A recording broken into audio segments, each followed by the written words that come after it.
Bien, tu fais, visitez les Kamalobana et Belé.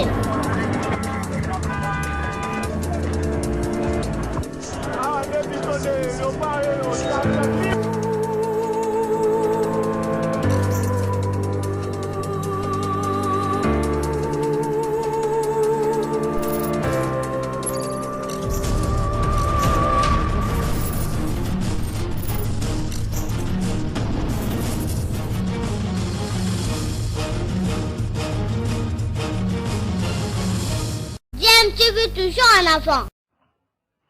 Bonjour, vous êtes sur DMTV. DMTV nous encourage à nous protéger contre la maladie à virus Covid-19 dit coronavirus. La prévention vaut mieux que les soins. Lavons-nous les mains régulièrement, surtout au moindre contact avec une tierce personne ou une surface quelconque. Gardons une distance d'au moins 1 mètre entre nous. Protégeons-nous.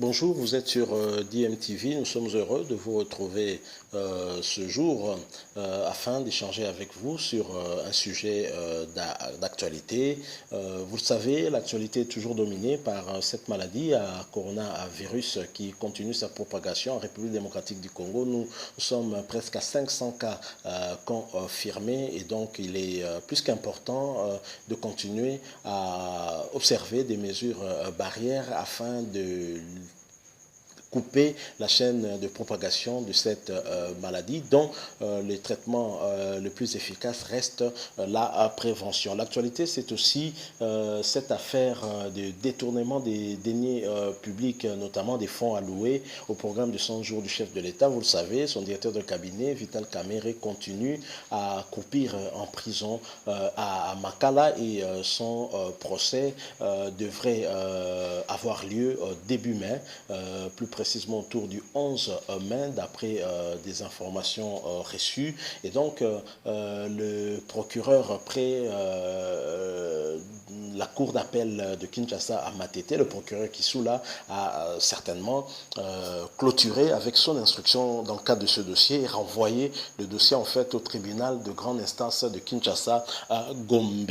Mais d'après un média de la place, l'épouse de Vital Kamerhe, qui n'est autre que Madame Amida Achatur, subirait des intimidations depuis un certain moment et chose qui en fait inquiète dans son entourage et beaucoup se posent des questions. Est-ce que ces intimidations dont elle est victime ainsi que ses enfants aussi qui se passent la plupart du temps par téléphone, est-ce que ces intimidations seraient en rapport avec cette affaire de Vital Kamerhe, le procès à venir? Nous ne savons pas, mais en tout cas dans l'entourage de Vital Kamerhe, cela inquiète beaucoup. Alors à notre niveau, nous nous posons également beaucoup de questions parce que depuis que cette affaire a commencé, l'affaire de Vital Kamerhe, autour de l'UNC, les cadres de l'UNC, dans les propos qu'ils tiennent, parlent trop souvent d'acharnement contre leur leader Vital Kamerhe. Et nous nous sommes toujours posé la question, cet acharnement viendrait de qui? Et aussi, nous savons que Amida Achatur, son épouse, avait également été entendue au parquet général après la cour d'appel de Kinshasa à Matete, toujours dans le cadre de ce dossier, parce que à un moment ou à un autre, certainement, son nom a été cité. Il n'y a pas qu'elle, on a cité également d'autres membres proches de cette famille ou carrément membres de cette famille. Et donc, qui aurait un intérêt à intimider Amida Achatur, épouse du directeur de cabinet du chef de l'État?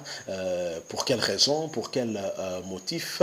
Et même ses enfants aussi subiraient les mêmes intimidations qu'elle. Nous sommes en train de nous poser cette question, si réellement cette information est aussi vraie ou c'est une manière aussi pour le camp Kamerhe de pouvoir mettre la pression avant ce procès à venir. Toutes les hypothèses devraient être étudiées afin de détecter la vérité, parce qu'il y a quand même un enjeu autour de ce procès. Vital Kamerhe tient à se laver de toutes ces accusations, mais ces détracteurs aussi tiennent à prouver noir sur blanc qu'il est effectivement impliqué dans le détournement de ces fonds qui ont été destinés au programme de 100 jours du chef de l'État, notamment dans la construction des sauts de mouton, dans la construction de ces logements sociaux et aussi dans l'affaire comme celle de 10 millions de dollars pour l'achat des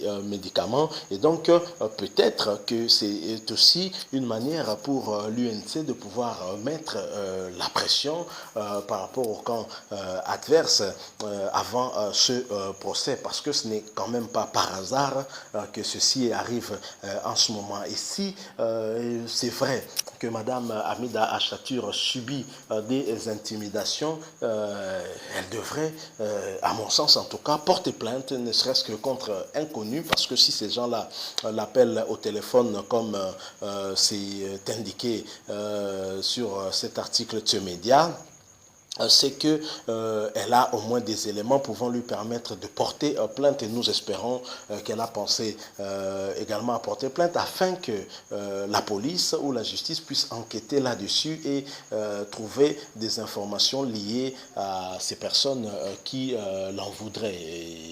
Ce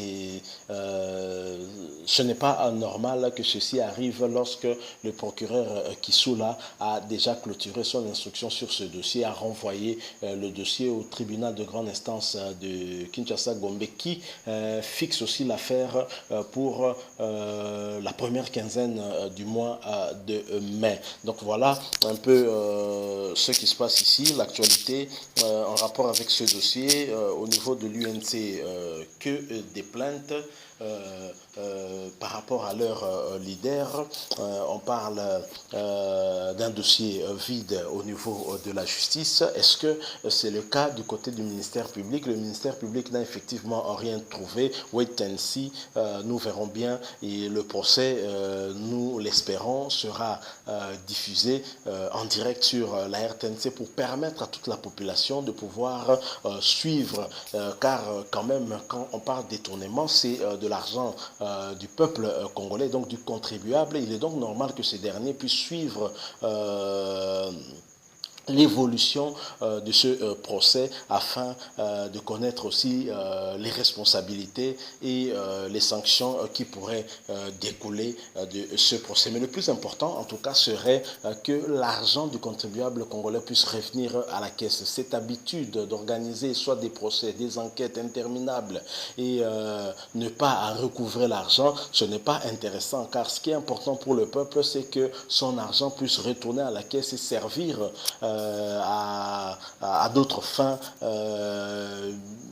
d'utilité communautaire, en tout cas pouvant bénéficier à tout le monde dans n'importe quel domaine, la santé, l'éducation ou encore la sécurité par exemple. Merci beaucoup. Nous arrivons à la fin de notre petite analyse. Nous espérons que vous étiez nombreux à nous suivre. Je rappelle que vous êtes sur DMTV. Si vous n'êtes pas encore abonné, abonnez-vous et cliquez également sur la cloche qui va apparaître juste à côté pour ne rien manquer de nos prochaines vidéos.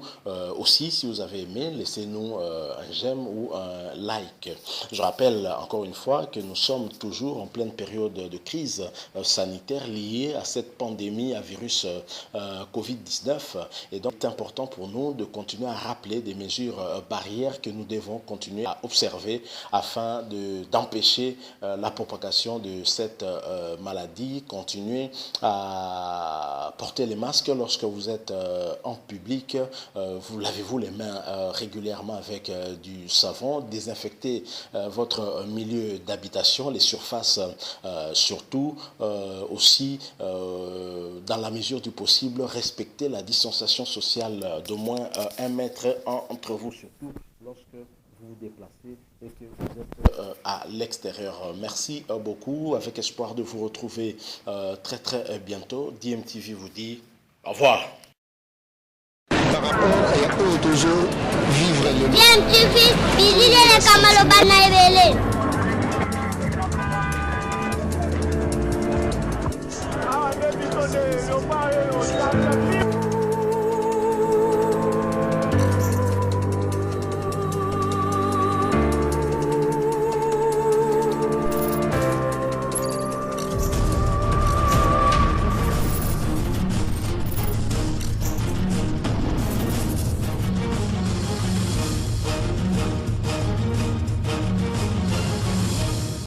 GMTV toujours en avant.